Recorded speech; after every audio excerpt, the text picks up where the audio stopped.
কোচবিহার জেলার মেখলিগঞ্জ সীমান্তে বিএসএফের গুলিতে মৃত্যু হলো এক পাচারকারীর। এই ঘটনায় ভারত বাংলাদেশ সীমান্তের জামালদহে ব্যাপক চাঞ্চল্য ছড়িয়ে পড়েছে। পুলিশ ও বিএসএফ সূত্রে জানা গিয়েছে, ঘটনাটি ঘটেছে ভারত বাংলাদেশ সীমান্তের 202 নম্বর খাসবস দারিকামারির পিরাতলি এলাকায়। নিহতের পরিচয় মেলেনি, তবে মনে করা হচ্ছে তিনি ভারতীয়।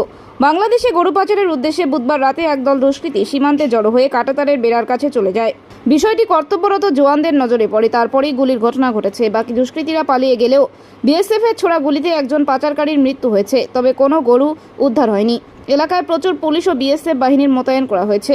দেহটি কাঁটাতারের ভেতরে পড়ে রয়েছে, সেটি উদ্ধারের চেষ্টা করছে ভারতীয় প্রশাসন।